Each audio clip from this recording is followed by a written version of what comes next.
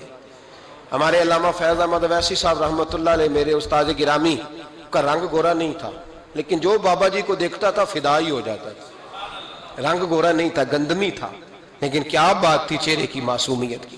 تو یاد رکھیں حضرت عثمان غنی کے باطن میں جو حسن تھا, جو وقار تھا, وہ چہرے سے چھلکتا تھا. چند خوبیاں بڑی زیادہ تھی حضرت عثمان غنی میں, بہت زیادہ تھی چند خوبیاں. ایک بہت بڑی خوبی حضرت عثمان غنی کی جس کو نبی پاک نے بڑا چاہا, وہ تھا حضرت عثمان غنی کا سخی ہونا. حضرت عثمان غنی رضی اللہ تعالیٰ عنہ فرماتے ہیں کہ جس دن حضور نے تبوک کے لیے جیش اسرا کے لیے اعلان کیا نا, تو حضرت عثمان غنی فرماتے ہیں کہ حضرت ابو بکر صدیق تو سارا مال لے آئے تھے, جناب عمر آدھا لے آئے تھے, مولا علی شیر خدا نے جی کھول کے دیا تھا, لیکن 800 گھوڑے بما پالان کی ضرورت تھی.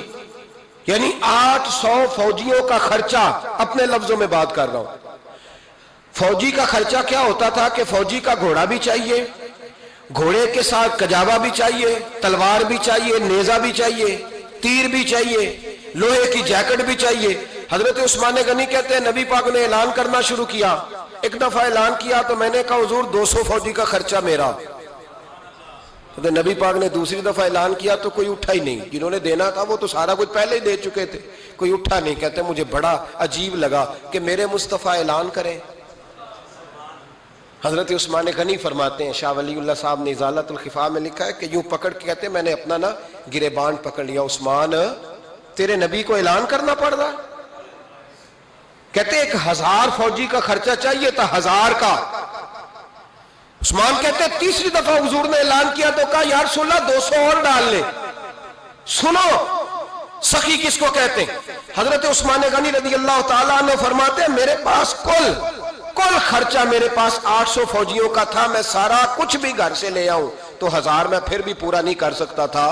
لیکن جب نبی پاک نے چوتھی دفعہ کہا نا کہ اٹھو بھائی ابھی خرچہ چاہیے, عثمان کہتے ہیں مجھے لگتا تھا میرے گریبان پھٹ جائے گا, یار میرے محبوب کو اعلان کرنا پڑ رہا ہے. عثمان غنی فرماتے میں اٹھ کے کھڑا ہوا, میں نے کہا حضور اب آپ نے اعلان نہیں کرنا, آپ 1000 ہی میرے کھاتے میں ڈال دیں, میں سب کا بندوبست کرا دوں گا. فرماتے میں نے 200 فوجی کا خرچہ پکڑ دکڑ کے پورا کیا. 200 کا خرچہ, غریب اصل میں اللہ سے تجارت نہیں کرتا اس لیے امیر نہیں ہوتا. غریب اللہ سے تجارت کرے نا, اللہ سے, اس کے رستے میں 200 دے کے 70 گنا کی امید رکھے یہاں بھی وہاں بھی, پھر امیر ہو جائے. یہ تجارت نہیں کرتا, یہ کہتا ہے اللہ کے رستے میں امیر خرچ کریں گے, میری نہیں ڈیوٹی. حضرت عثمان غنی کہتے ہیں میرے پاس 800 کا بندوبست تھا, میں نے 1000 کا دیا. حضور تشریف لے گئے. فرماتے ہیں جہاد سے جب واپسی ہوئی نا, ایک ایسا سودا تھا جس میں سے مجھے نفع کی امید ہی نہیں تھی, پر اللہ نے مجھے 11 گنا نفع عطا فرمایا. مالا والے سخی نہیں ہوں, سخیاں کل مال. دیکھیں نا جنت البقیع, وہ والا قبرستان جس میں کوئی دفن ہو جائے تو نبی پاک کی سفارش کا حقدار ہو گیا. وہ والا قبرستان جس کا نام ہی جنت ہے. وہاں نا ایک یہودی اپنے جانور باندھا کرتا تھا, تو سرکار ایک دن اس طرف گئے تو واپس آئے. حضرت عثمان غنی قریب کھڑے تھے.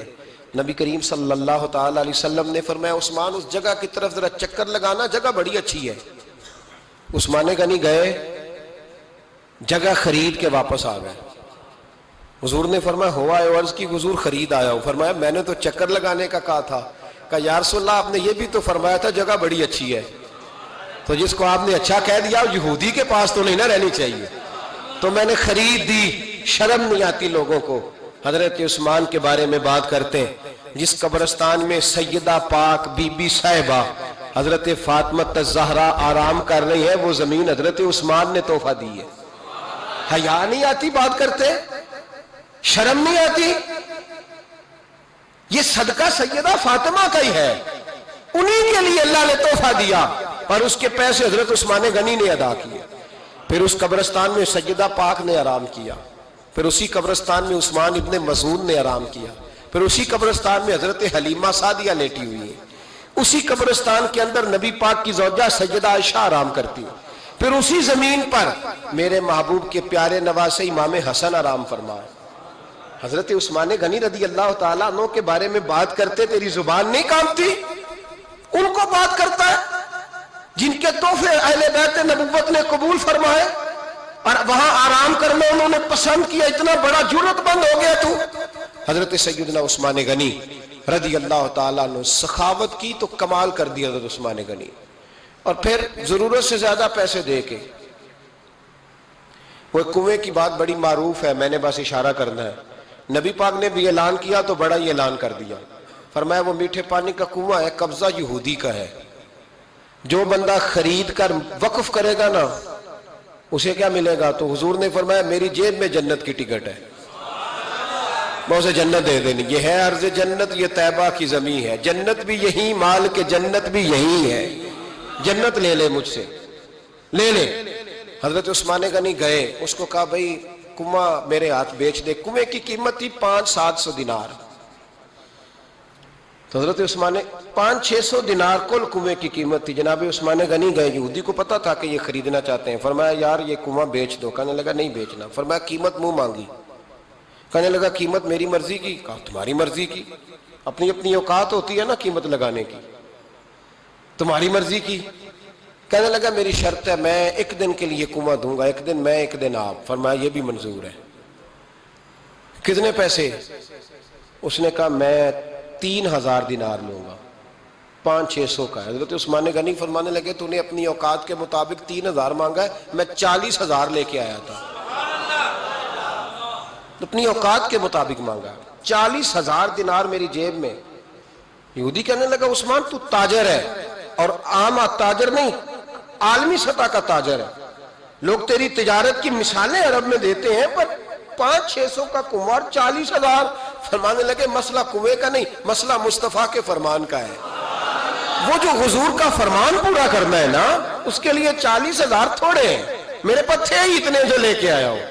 حضرت عثمان نے پیسے چکائے، اس نے کہا ایک دن پانی ملے گا، فرمایا منظور ہے، وہ ایک دن بیچا کرتا تھا پانی، حضرت عثمان نے اعلان کر دیا جو میرا دن ہے نا فری پیو، اپنے بھی پیو، بیگانے کا اعلان کوئی نہیں کرنا، میرا کوئی پروگرام نہیں، لیکن آپ مطلب ہلکا ہلکا ایسے ایسے دیکھیں گے، سوچیں گے، غور کریں گے، او بھائی پیسہ بھی بانٹنے سے، چلو بولو تو صحیح نا، اس پر بھی آپ حامی تو بھرے نا، سچی بات کر تو لینی چاہیے نا، چلے عمر آپ 2 سال کے بعد کر لینا، 6 سال کے بعد کر لینا، پر ہاں نہ تو صحیح کرے نا، پیسہ بھی ہمیشہ بانٹنے سے۔ ملا رومی رحمت اللہ علیہ فرماتے ہیں کنویں سے سادہ پانی نکل جائے تو تازہ آ جاتا ہے، اور اگر پانی کنویں کے اندر رہے سارا ختم نہ ہو تو باسی ہو جاتا ہے، اس لیے فرمایا کرتے تھے میں اس کنویں سے پانی پیتا ہوں جس پہ رش زیادہ ہوتا ہے، اس لیے کہ وہاں سے پانی ختم ہوتا ہے تو تازہ آتا رہتا ہے۔ فرماتے تو اللہ کے رستے میں سارا خرچ کر دے، اللہ تازے عطا کر دے گا اور پہلے سے زیادہ عطا کر دے گا۔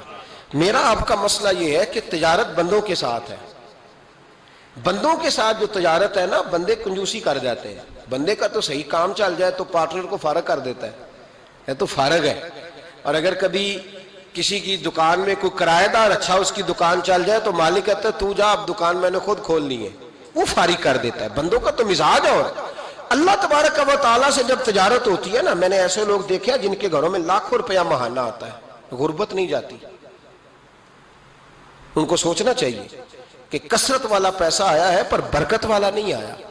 حضرت عثمان غنی رضی اللہ تعالیٰ عنہ فرماتے ہیں کہ میں نے پہلے بھی میں بڑا تاجر تھا، لیکن جب سے مصطفیٰ کے نام پر خرچ کرنا شروع کیا، پھر کہاں کہاں سے آیا کب، اور بڑی سیانی بات فرماتے ہیں، آپ فرماتے ہیں میں کلمہ پڑھنے سے پہلے تجارت کو وقت زیادہ دیتا تھا، اور مسلمان ہونے کے بعد میں نے تجارت کو ٹائم تھوڑا دیا، پر اللہ نے روزی مجھے زیادہ عطا فرمائی، اس لیے برکت پر ہماری توجہ نہیں رہی، غیبی خزانوں پر خیال ہم نے چھوڑ دیا ہے۔ غیبی خزانوں سے جو چیز ملتی ہے وہ زیادہ ملتی ہے، جو مادی ذرائع سے ملتی ہے وہ چیز کم ہوتی ہے۔ حضرت عثمان غنی پر الزام لگا جب آپ کا دور حکومت تھا، یہ یاد رکھیں کہ سب سے زیادہ الزامات حضرت عثمان غنی پہ لگائے گئے، بڑی بات یاد رکھنا، کہا گیا کہ حضرت عثمان لوگوں کو نوازتے بڑا ہے، بڑا دیتے حضرت عثمان غنی، تو حضرت عثمان غنی فرمایا کرتے تھے حکمران تو میں آج بنا ہوں تو میں تو پہلے بھی بڑا دیتا تھا، وہ کس خزانے سے دیتا تھا؟ آپ جواب دیا کرتے، دیکھیں ذرا، لاکھوں لوگ حج کرنے آتے تھے، پر حضرت عثمان غنی حج کرنے جاتے تو اعلان کر دیتے کہ کوئی حاجی حج کے موقع پر آ کے کھانا نہ پکائے، سب کو کھانا عثمان غنی اپنی جیب سے دیا کریں گے۔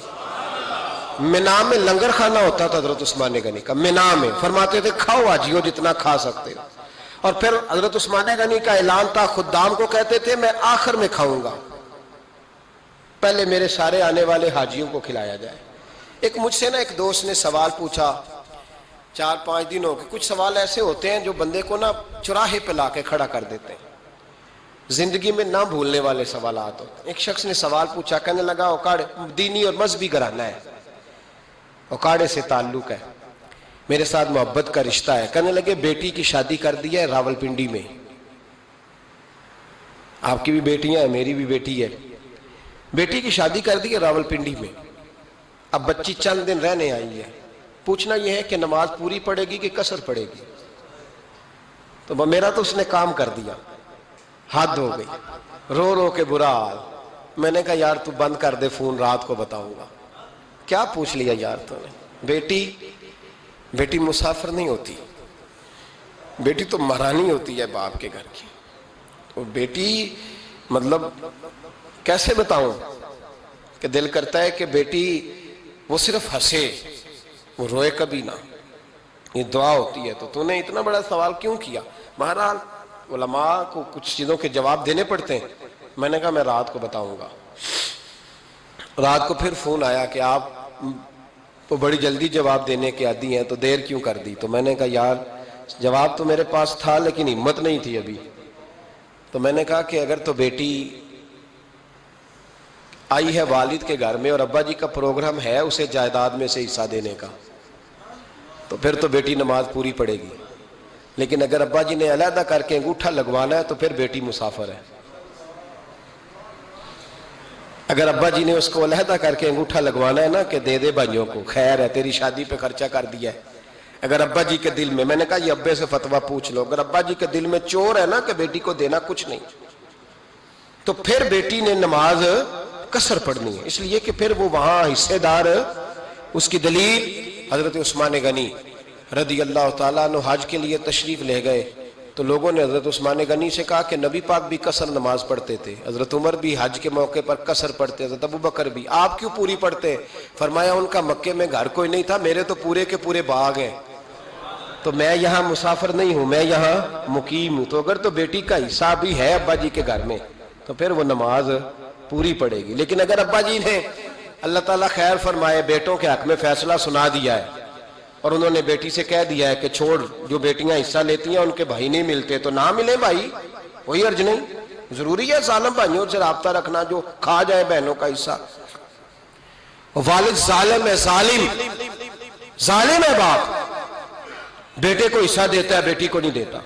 اور یہ 1.5 مربے والے جاگیردار کی بات نہیں کر رہا، جس کا 4 مرلے کا مکان ہے اس کی بیٹی کا بھی حصہ بنتا ہے۔ کیوں کھاتے ہو بیٹیوں کا حصہ؟ ڈر نہیں آتا اللہ تعالیٰ سے؟ کیوں کھاتے ہیں لوگ بیٹیوں کا حصہ؟ جب اللہ رسول نے رکھا ہے تو کیوں کھا جاتے؟ اور پھر کہتے ہیں جناب بڑا پیار ہے بیٹی سے، رونے دھونے کے لیے پیار ہے۔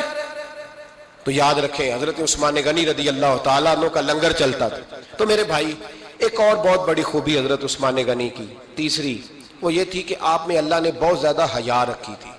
آئے ہے حضرت عثمان غنی رضی اللہ تعالیٰ عنہ شرم و حیا کے پیکر تھے، بڑا پیسہ تھا، بڑا کچھ تھا، لوگ ڈرتے تھے، سردار بھی تھے، جو چاہتے کر سکتے، روب طاری ہوتا، لیکن عثمان غنی کو جب بھی کوئی دیکھتا تھا کسی کونے میں بیٹھے نظر آتے، چھپے ہوئے، پیچھے، شرم و حیا، نفاست پسندی، بڑھ بڑھ کے آگے ہونا، ہر ویڈیو میں شامل ہونے کی کوشش کرنے کا نام پیار نہیں ہے۔ نفاست پسند جو لوگ ہوتے ہیں وہ اکثر چھپے ہوئے ہوتے ہیں، ان کا پتہ ہی نہیں ہوتا لوگوں کو کہ پیچھے دراصل ہے کون۔ دیکھیے نا بڑی معروف حدیث ہے صحیح مسلم میں، نبی پاک صلی اللہ علیہ وسلم آرام فرما رہے تھے، حضور نے تامت مبارک باندھی ہوئی تھی، لیٹے ہوئے تھے سرکار۔ تو جب آدمی لیٹتے تھے نا، ہمارے بزرگ بھی جب لیٹتے ہیں تو تامت کو سمیٹا کرتے تھے تو گھٹنوں تک آ جاتی تھی، دیکھا نا آپ نے، گھٹنوں تک تامت آ جاتی جب لیٹتے۔ تو سرکار بھی لیٹے تھے، پردے کی ابھی آیتیں نہیں آئی تھی، دروازے پہ دستک ہوئی، حضرت عائشہ صدیقہ عرض کرنے لگے یا رسول اللہ میرے ابا جان جناب ابو بکر صدیق آئے۔ حضور نے فرمایا بلا لو۔ حضرت عائشہ کہتی ہیں وہ آ کے بیٹھ گئے، حضور لیٹے رہے، پھر دستک ہوئی، اب کون ہے؟ کہ سیدنا فاروق اعظم۔ کہا عائشہ آپ ساتھ والے حجرے میں چلی جاؤ. اماں جی وہاں چلی گئی. تھوڑی دیر کے بعد حضرت عمر آئے, حضور لیٹے رہے. جناب عائشہ کہتی ہیں پھر دستک ہوئی. اب کون ہے؟ فرمایا عثمان غنی. نبی کریم نے فرمایا اسے کہو ذرا ٹھہر جائے. حضرت عثمان ٹھہرے تو حضور اٹھ کے بیٹھے, تہمد مبارک کو ٹھیک کیا, پھر اپنے کرتے مبارک کو سیدھا کیا, پھر دستار کو سیدھا کیا. فرمایا اب بلاؤ عثمان غنی کو. حالانکہ جاہو جلال حضرت عمر کا زیادہ ہے, حالانکہ وقار مقام حضرت صدیق اکبر کا زیادہ ہے. اب بلاؤ عثمان غنی کو. حضرت عثمان غنی رضی اللہ تعالیٰ عنہ آئے, بیٹھے, بات چیت ہوئی, تینوں چلے گئے. حضرت عائشہ صدیقہ کہتی ہے میرے ذہن میں سوال رہ گیا. میں نے عرض کی یا رسول اللہ صلی اللہ تعالیٰ علیہ وسلم, وہ دو لوگ آئے, آپ بیٹھے رہے, عثمان آئے تو آپ نے اہتمام کیا. کیا لفظ ہے, اور لفظوں میں تاثیر ہے, اور جملے دو کہے نبی پاک نے, لیکن کتنا بڑا ان کا مرتبہ بیان کیا.